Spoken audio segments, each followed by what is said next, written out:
Pergaduhan Anwar dan Tun M, punca Azmin keluar PKR. KJ dakwa tiada calon berwibawa gantikan Muhyiddin. Petronas Jahanam di bawah Kerajaan Pakatan Harapan. Tun M mengaku cadang gugur LTTE dari label pengganas.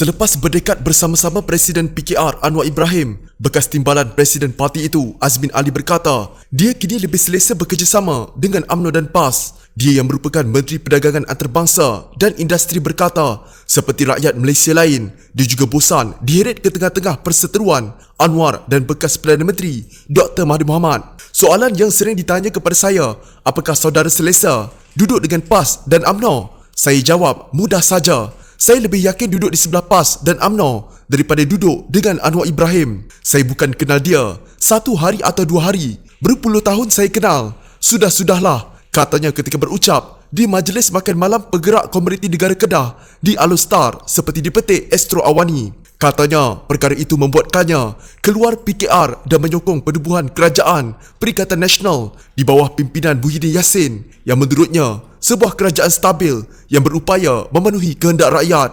Rakyat menderita di bawah, rakyat susah di bawah. Hari-hari dia, Anwar, tanya, bila aku nak jadi Perdana Menteri? Yang silangkawi, Tun Dr. Mahathir Mohamad kata, tunggulah bagi aku 6 bulan lagi. Anwar tak setuju, minta tetapkan tarikh. Tuan-tuan, 20 tahun kami bincang, siapa nak jadi Perdana Menteri? Cukuplah, tak ada kerja lain. Katanya lagi yang turut berpandangan bahawa Anwar dan Mahathir perlu berehat daripada politik. Azmin bersama para pengikut dan anggota parlimen yang menyokongnya menyertai bersatu secara rasmi pada bulan lalu menjadikan jumlah kerusi parlimen yang dipegang parti itu kepada 31. Muhyiddin juga mengemukakan usul penubuhan sayap baru dalam bersatu untuk membolehkan ahli sekutu bukan Melayu memegang jawatan dalam parti. Tiada yang lebih berwibawa daripada kalangan pemimpin UMNO maupun PAS untuk menjadi Perdana Menteri buat masa ini, kata bekas Ketua Pemuda UMNO, Khairi Jamaluddin.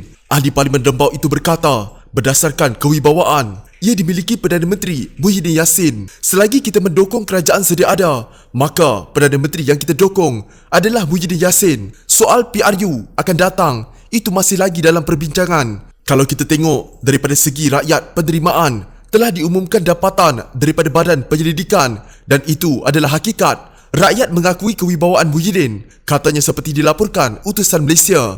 Khairi berkata demikian ketika ditanya mengenai calon Perdana Menteri daripada UMNO dalam PRU ke-15 nanti. Pada 2 September lalu, tinjauan Badan Penyelidik Merdeka Center mendapati kadar penerimaan terhadap kepimpinan Muhyiddin berada pada tahap 69%.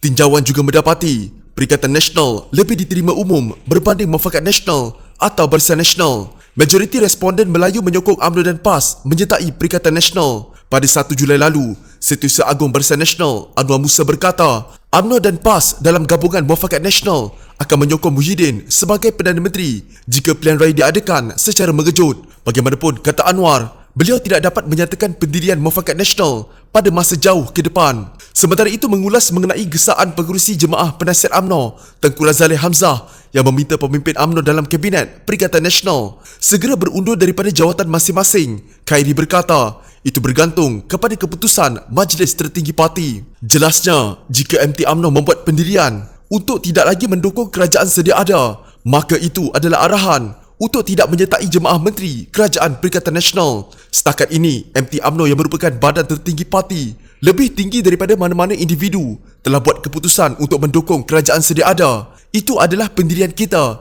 dan kita kena buat pendirian secara kolektif, katanya. Khairi juga berkata, UMNO wajar mendapat pembahagian kerusi paling banyak bagi pilihan raya negeri Sabah berdasarkan faktor kekuatan, pengaruh dan kepimpinan. Saya harap tidak ada apa-apa pertindihan supaya dapat diadakan pengagihan secara adil dan saksama dengan parti-parti lain. Tapi saya harap juga UMNO akan bertanding majoriti kerusi sebab kalau lihat dari kekuatan bilangan kerusi diberikan kepada UMNO Sabah, saya rasa perlu lebih banyak. Formulir itu kita serah kepada pucuk pimpinan Tetapi daripada segi prinsip dia, daripada segi kekuatan, daripada segi pengaruh, daripada segi kepimpinan, saya rasa UMNO wajar terima kerusi yang paling banyak, katanya lagi.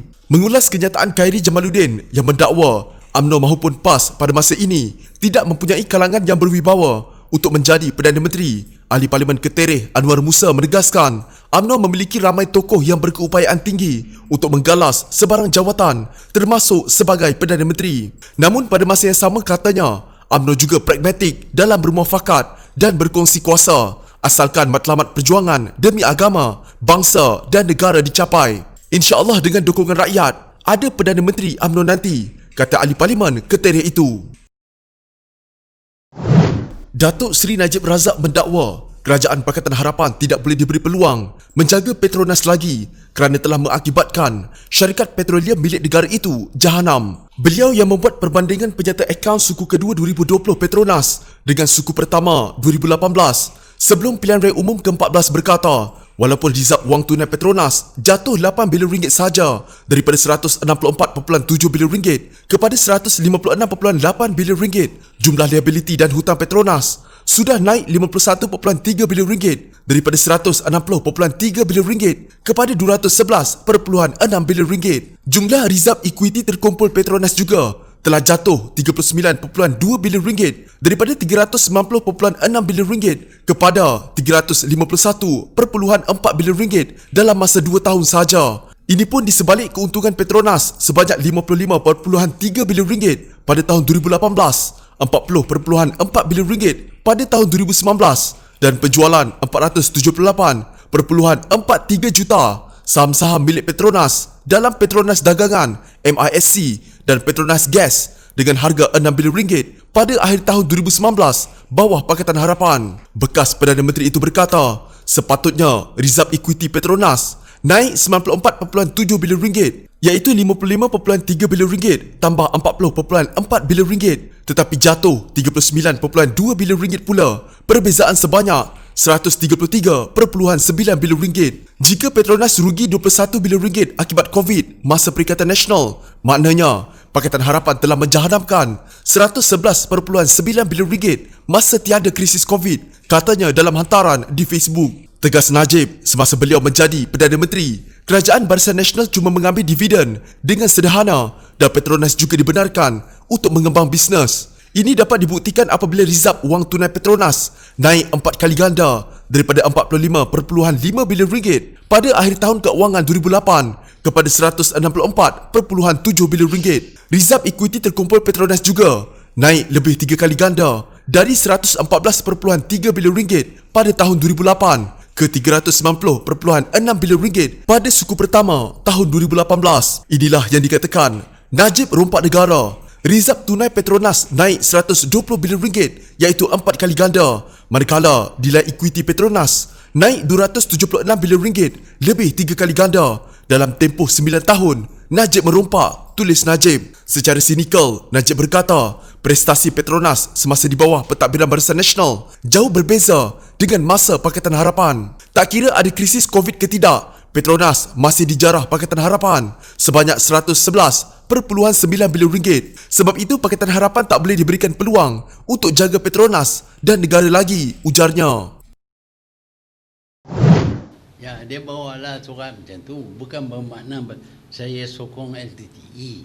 Bekas Perdana Menteri Tun Dr. Mahathir Mohamad mengakui mencadangkan supaya LTTE tidak dilabel sebagai pengganas. Bahkan beliau tidak tahu apa tujuan suratnya bertarikh 12 Februari lalu yang ditulis kepada Menteri Dalam Negeri ketika itu, Tan Sri Muhyiddin Yassin, dikeluarkan untuk tetapan umum melainkan untuk memperlihatkan seolah-olah dirinya kumpulan pembebasan Harimau Tamil Eelam atau LTTE. Saya mencadang supaya Tamil Tigers tidak lagi dilabel sebagai teroris kerana kerajaan Sri Lanka sendiri di mana pertembungan mereka dengan Tamil Tigers berlaku tidak lagi melabel kumpulan dan pengikutnya sebagai teroris. Jika label teroris diguna terhadap Tamil Tigers, maka mereka tidak boleh ikat jamin sementara menunggu perbicaraan, katanya dalam kenyataan di blognya. Menurut Mahathir, langkah itu konsisten dengan pendirian pihaknya sebelum pilihan raya 2018 untuk menentang penggunaan beberapa peruntukan undang-undang yang telah disalahguna oleh Kerajaan Barisan Nasional untuk menahan mereka yang menentang pencurian yang mereka lakukan menerusi 1MDB dan juga salah guna kuasa. Dan mereka yang menentang ini telah ditahan tanpa dibicarakan